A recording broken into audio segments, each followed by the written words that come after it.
কোনো দৃশ্যত কোনো পরিস্থিতি এখনো তৈরি হয়নি। প্রিয় চুয়াডাঙ্গাবাসী, আপনারা দেখেছেন, আপনারা জানেন, একটা জাতি, একটা সমাজ দৃশ্যত পট পরিবর্তনের জন্য, উন্নয়নের জন্য শিক্ষা প্রতিষ্ঠানের কোনো বিকল্প নেই। কিন্তু দুঃখজনক বিষয়, চুয়াডাঙ্গাতে উল্লেখযোগ্য কোন শিক্ষা প্রতিষ্ঠান এখনো পর্যন্ত তৈরি হয়নি। চুয়াডাঙ্গার যে সব শিক্ষা প্রতিষ্ঠান রয়েছে, পর্যাপ্ত সুযোগ সুবিধা এবং বরাদ্দের অভাবে এখনো পর্যন্ত উল্লেখযোগ্য শিক্ষা প্রতিষ্ঠান এখনো পর্যন্ত রূপান্তর হতে পারেনি। সেই জায়গা থেকে আমাদের প্রত্যাশা থাকবে এই অন্তর্বর্তীকালীন সরকার এবং পরবর্তীতে যারাই আসবে, এই চুয়াডাঙ্গাকে অবশ্যই উন্নয়নে প্রাধান্যের জায়গায় নিয়ে আসতে হবে। প্রিয় চুয়াডাঙ্গাবাসী, আপনারা দেখেছেন, চুয়াডাঙ্গা একটা জেলা শহর। একটা জেলা শহরে আমাদের মাত্র 50 শয্যা বিশিষ্ট একটা হসপিটাল রয়েছে, মাত্র 50 শয্যা বিশিষ্ট। এখানে আইসিইউ রয়েছে, এখানে চিকিৎসা যে সরঞ্জাম রয়েছে, কিন্তু দুঃখজনক বিষয় সেগুলো পরিচালনার জন্য কোন ধরনের লোকবল নেই। আমাদের আহ্বান থাকবে, চুয়াডাঙ্গার এই যে স্বাস্থ্য খাত, সেটা উন্নয়নের জন্য, সেটাকে আধুনিকায়নের জন্য দ্রুততম সময়ের জন্য প্রয়োজনীয় ব্যবস্থা নিবে। প্রিয় চুয়াডাঙ্গাবাসী, আপনারা জানেন, এই সীমান্তবর্তী এই জেলাটির খুব পাশেই আমাদের এই যাকে আমরা পালাতে বাধ্য করেছি সেই আপা কিন্তু আপনাদের সীমান্তের পাশেই রয়েছে। উনি সীমান্তের পাশে থেকে মাঝে মাঝে আমাদেরকে ভয় দেখান, উনি নাকি টুপ করে উনি নাকি ঢুকে পড়বে। আপনারা জানেন, এই যে সীমান্তের কাছাকাছি আপনারা যারা আছেন, টুপ করে যদি ঢুকে পড়তে হয় তাহলে আপনাদের উপর দিয়ে ওনাকে ঢাকায় প্রবেশ করতে হবে। এবং আমরা বিশ্বাস করি, চুয়াডাঙ্গাবাসী জুলাই গণ অভ্যুত্থানে যে ধরনের অপ্রতিরোধ্য দেওয়াল তুলে রেখেছিল এই ফ্যাসিবাদ পুনর্বাসনের ক্ষেত্রে, এই ফ্যাসিবাদ পুনর্বাসন ঠেকাতে সে ধরনের অপ্রতিরোধ্য আমাদের ঐক্য এই চুয়াডাঙ্গার মধ্যে সবসময় বিদ্যমান থাকবে। প্রিয় চুয়াডাঙ্গাবাসী, আপনারা দেখেছেন, আমাদের বিগত যে 3টা নির্বাচন ছিল, এই 3টা নির্বাচনে কেউ ভোট দিতে পারে নাই। কেউ ভোট দিতে পারে নাই বললে ভুল হবে। ভোট যারা দিয়েছে তারা আবার 30-40টা করে দিয়েছে, আবার যারা দিতে পারে নাই তারা একটাও দিতে পারে নাই। এবং দিনের ভোট এই রাতে করার রূপকার হিসাবে, এই যে মিডনাইট ইলেকশনের রূপকার হিসাবে খুনি শেখ হাসিনা ইতিহাসে সবসময় তার নাম লিপিবদ্ধ থাকবে। আমরা দেখেছি 18 নির্বাচন, 24-এর দামি নির্বাচন, আমাদের গণতন্ত্রকে কিভাবে টুটি চাপে হত্যা করেছে এই খুনি শেখ হাসিনা। আমরা দেখছি এই তরুণ প্রজন্ম এক ধরনের রাজনৈতিক আকাঙ্ক্ষা তৈরি হচ্ছে। আমরা দেখেছি আমাদের প্রবীণ যে নেতৃত্ব রয়েছে, এই প্রবীণ নেতৃত্ব আমাদের তরুণ প্রজন্মের ভাষা বুঝতে তারা ব্যর্থ হয়েছে, আমাদের তরুণদের মনস্তত্ত্ব বুঝতে তারা ব্যর্থ হয়েছে, আমাদের তরুণদের কথা তারা বুঝতে ব্যর্থ হয়েছে, আমাদের তরুণদের চিন্তা এবং চেতনার সাথে, আমাদের মনস্তত্ত্বের সাথে তাদের যুগের দূরত্ব রয়েছে। প্রবীণরা যেখানে চিন্তা করে মোবাইল চালানোই হচ্ছে ধ্বংসের কারিগর, আমরা দেখেছি এই সোশ্যাল মিডিয়ার মাধ্যমে আমাদের এই যে গণ অভ্যুত্থানের সেটা সূতিকাগার তৈরি হয়েছিল। প্রিয় সহযোদ্ধা, আপনাদেরকে মাথায় রাখতে হবে, আমাদের তরুণ প্রজন্মের মধ্যে যে রাজনৈতিক সচেতনতা তৈরি হয়েছে, যে অকুতু ভয় আমাদের মধ্যে একটা নেচার তৈরি হয়েছে, সেটা আমাদেরকে ধারণ করতে হবে, সেটা আমাদেরকে ধরে রাখতে হবে। প্রিয় সহযোদ্ধা, আপনারা দেখেছেন আমাদের প্রবীণ যে রাজনীতিবিদরা তারা ছিলেন আপোষকামী।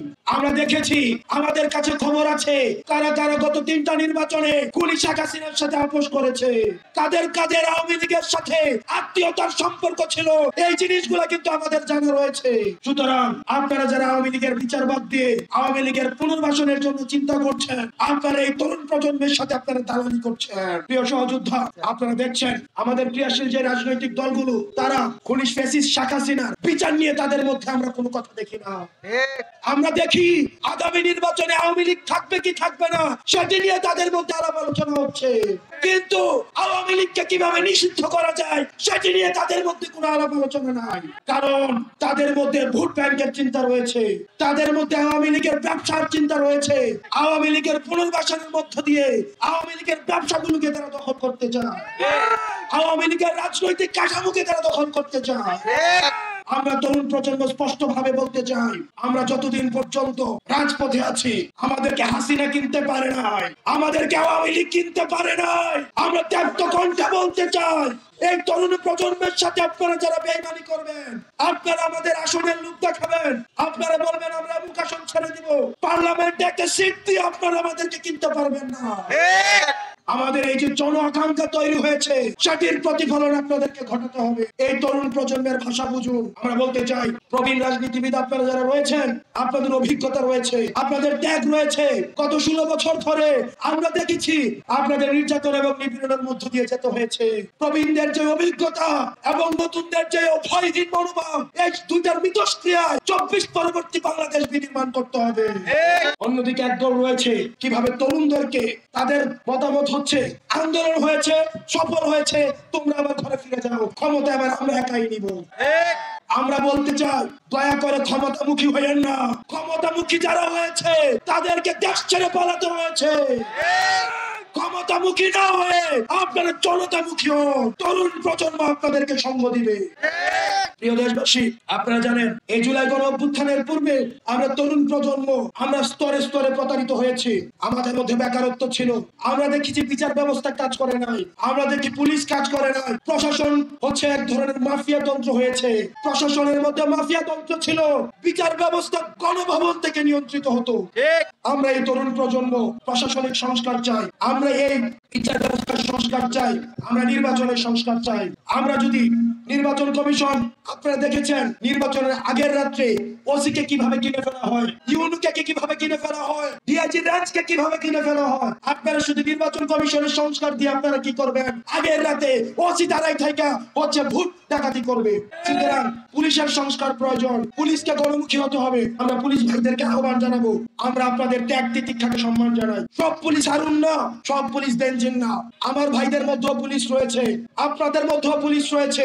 আমরা আপনাদেরকে ধারণ করতে চাই। দয়া করে আপনাদেরকে অনুরোধ করব, হাসিনার পথকে আপনারা অনুসরণ করার প্রয়োজন নাই। আপনারা ক্ষমতা কাঠামোকে অনুসরণ করার প্রয়োজন নাই। আপনারা যে শপথ নিয়ে মানুষের সেবা করতে এসেছেন, আপনারা সেই সেবাটি করুন। আপনারা যদি মনে করেন কোন রাজনৈতিক দলের দালালি করবেন, তাহলে হারুনকে যেভাবে দেশ থেকে পালাতে হয়েছে, বেনজিরকে যেভাবে দেশ থেকে পালাতে হয়েছে, জনগণ যেভাবে ছুড়ে ফেলেছে, তাহলে কিন্তু আপনিও সেই কাতারে লিপিবদ্ধ হবেন। পুলিশ এবং জনতা আমরা ভাই ভাই। এই দেশটা যদি ধ্বংস হয়ে যায়, এই দেশটা যদি নষ্ট হয়ে যায়, আমাদেরকে ভোগ করতে হবে। সুতরাং এই দেশটাকে আমাদের ঐক্যবদ্ধ ভাবে রক্ষা করতে হবে। পুলিশ প্রশাসনকে আহ্বান জানাবো, এই দেশে একদল যাবে, আরেক দল আসবে, ক্ষমতা কাঠামোর পরিবর্তন হবে, কিন্তু আপনারা কিন্তু থেকে যাবেন। আপনাদেরকে জনগণের প্রতি আপনাদের কমিটমেন্ট, কোন রাজনৈতিক দলের প্রতি আপনাদের কমিটমেন্ট নাই। সুতরাং জনমুখী হন, কোন রাজনৈতিক দলের মুখী হইয়েন না। রাজনৈতিক দল আপনাকে সেফ দিতে আসবে না, জনতা হচ্ছে আপনাকে সেফগার্ড হিসেবে পালন করবে। প্রিয় সহযোদ্ধা, আপনাদেরকে বলতে চাই, আওয়ামী লীগ নিয়ে যারা উঠছে আমাদের জাতীয় পর্যায়ে, আওয়ামী লীগ আগামী নির্বাচনে আসবে কি আসবে না? আওয়ামী লীগ নির্বাচনে আসবে কি আসবে না? আওয়ামী লীগ পলিটিক্যালি ফাংশন করবে কি করবে না? এই আলাপ আলোচনা অনেক পরে। আগে খুনি হাসিনার বিচার নিশ্চিত করতে হবে, আগে ওবায়দুল কাদেরের বিচার নিশ্চিত করতে হবে, আগে আসাদুজ্জামান খান কামালের বিচার নিশ্চিত করতে হবে। আওয়ামী লীগের কমিটির লিস্ট ধরে বিচার নিশ্চিত করতে হবে। যারা বাক স্বাধীনতা হরণ করেছে তাদের বিচার নিশ্চিত করতে হবে। তারা জুলুম কায়েম করেছে তাদের বিচার নিশ্চিত করতে হবে। আগে তাদের বিচার নিশ্চিত করা হবে, তারপরে আলোচনা আসবে যে আওয়ামী লীগ পলিটিক্যালি ফাংশন করবে কি করবে না। বিচারের পূর্বে যারা আওয়ামী লীগকে রাজনীতিতে দেখতে চান, আমরা স্পষ্ট ভাবে বলতে চাই, আপনারা যারা জুলাই গণ অভ্যুত্থানে আমাদেরকে দেখেছেন, আমাদের হারানোর কিছুই নাই, ছাত্র জনতার হারানোর কিছুই নাই। স্পষ্ট ভাবে বলতে চাই, নির্বাচনে আওয়ামী লীগ আসবে কি আসবে না সেই আলাপ বাদ দিয়ে আওয়ামী লীগের বিচার নিশ্চিতের জন্য প্রত্যেকটি রাজনৈতিক দল থেকে আপনারা আলাপ তুলুন। আপনারা যদি আওয়ামী লীগের বিচারকে পাশ কাটিয়ে আপনারা যদি নির্বাচনের জন্য আওয়ামী লীগকে নিয়ে আসতে চান, তাহলে আমরাও আপনাদেরকে সন্দেহের চোখে দেখি। প্রিয় সহযোদ্ধা, আপনারা জানেন এই 5ই আগস্ট পরবর্তী সময়ে বাংলাদেশে এখনো পর্যন্ত কিন্তু ষড়যন্ত্র থেমে নাই। বিদেশ থেকে ষড়যন্ত্র করা হচ্ছে। আপনারা জানেন এই দীর্ঘ সময়ে আমাদের দেশের টাকা পয়সা লুট করে আওয়ামী লীগ বিদেশে পাচার করেছে। আওয়ামী লীগ লক্ষ লক্ষ কোটি কোটি টাকা বিদেশে পাচার করেছে। আওয়ামী লীগ প্রতিনিয়ত এই দেশে ষড়যন্ত্র করার জন্য বিদেশে বসে তারা এইসব ফায়দা লুটবে। আপনাদের কাছে অনুরোধ থাকবে, কোন বিদেশি ষড়যন্ত্রে আপনারা ফাঁদে পা দেওয়ার দরকার নাই। আমাদের ঐক্যবদ্ধ থাকতে হবে এবং যে রাজনৈতিক দলগুলো রয়েছে আমরা আপনাদেরকে অনুরোধ করব, এই রাজনৈতিক বিভাজন এই ফেসিবাদের পথকে ফেসিবাদ পুনর্বাসনের পথকে প্রশস্ত করে দিবে। আপনার আমার রাজনৈতিক বিভাজন আপনার জন্য কল্যাণকর নয়, আমাদের জন্য কল্যাণকর নয়। এটি থেকে ফায়দা লুটবে আওয়ামী লীগ। সুতরাং রাজনৈতিক বিভাজনে না গিয়ে আমাদের আওয়ামী লীগের পুনর্বাসনের পক্ষে আমরা ঐক্যবদ্ধ থেকে তারা যেন আর পুনর্বাসিত না হতে পারে, সেই জায়গায় ঐক্যবদ্ধ থেকে পরবর্তী বাংলাদেশ বিনির্মাণ করবো আমরা। প্রিয় সহযোদ্ধা, আপনারা জানেন চুয়াডাঙ্গাতে আপনাদের গর্ব করার মতো সন্তান এই চুয়াডাঙ্গা আপনাদেরকে দিয়েছে। আমরা যখন ইউনিভার্সিটিতে ফার্স্ট ইয়ারে পড়তে দেখেছি, মানুষ যখন ভয়ে কথা বলতো না, মানুষ যখন কায়দা করে বেঁচে থাকতো, ঠিক সেই সময় দেখেছি আপনাদের চুয়াডাঙ্গার আমলডাঙ্গার সন্তান মোল্লা এহসান ভাই ঠিক তখনও এই ফ্যাসিবাদের চোখে চোখ রেখে কথা বলতো। আপনাদের এই চুয়াডাঙ্গাতে মোল্লা এহসান ভাইয়ের মতো আপনাদের গর্ব করার মতো সন্তান রয়েছে। আমরা তার পিছনে আমরা রাজনীতি করেছি, তার ন্যারেটিভের পিছনে আমরা বাস্তবায়ন করার জন্য আমরা রাজনীতি করেছি। আপনাদের পাশে কুষ্টিয়াতে রয়েছে আমাদের বাগিনী, আমাদের ডিবিতে যাকে ধরে নিয়ে যাওয়া হয়েছিল, আওয়ামী লীগের চোখে চোখ রেখে সবসময় ফ্যাসিবাদের পুরো আমলে যে লড়াই করে গিয়েছে আমাদের মুশতাক আসিফ। এই চুয়াডাঙ্গা আপনাদেরকে গর্ব করার মতো সন্তান দিয়েছে।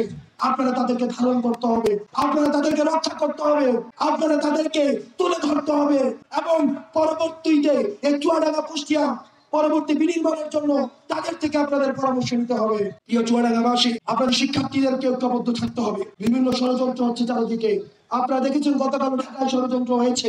আপনারা শিক্ষার্থীরা যদি বিভক্ত হন, আপনাদের কাছে প্রশ্ন রাখতে চাই, আমাদের বিভক্তিতে কাদের লাভ? আমাদের এই বিভক্তিতে কাদের লাভ? এই ফ্যাসিবাদী আওয়ামী লীগের লাভ। আমরা যখন বিভক্ত হব, তাদের পুনর্বাসনের পথ খুলে যাবে। সুতরাং আওয়ামী লীগের পুনর্বাসনকে ঠেকাতে, ছাত্রলীগের পুনর্বাসনকে ঠেকাতে আমাদের ঐক্যবদ্ধ থাকতে হবে। প্রিয় দেশবাসী, আমরা একটা 24 পরবর্তীতে আমাদের অতীতের যে ধরনের ভাবাদর্শিক যে সংঘর্ষগুলো রয়েছে, সেগুলিকে পাশ কাটিয়ে আমরা একটি সার্ভিস ওরিয়েন্টেড বাংলাদেশ দেখতে চাই। আমাদের প্রবীণরা যে বাংলাদেশ আমাদেরকে দিতে পারে না, তারা 71 পরবর্তী সময়ে, 90 পরবর্তী সময়ে আমাদেরকে যে বাংলাদেশ দিতে ব্যর্থ হয়েছে, আমরা সেই বাংলাদেশ উপহার দিতে চাই। যে বাংলাদেশে প্রত্যেকটা মানুষ নাগরিক হয়ে উঠবে, যে বাংলাদেশে প্রত্যেকটা মানুষ নাগরিকের যে অধিকার রয়েছে, সেই অধিকার নিয়ে গর্ব করে বাংলাদেশে বাঁচতে পারবে। সেই পর্যন্ত আপনারা ভালো থাকবেন, সুস্থ থাকবেন।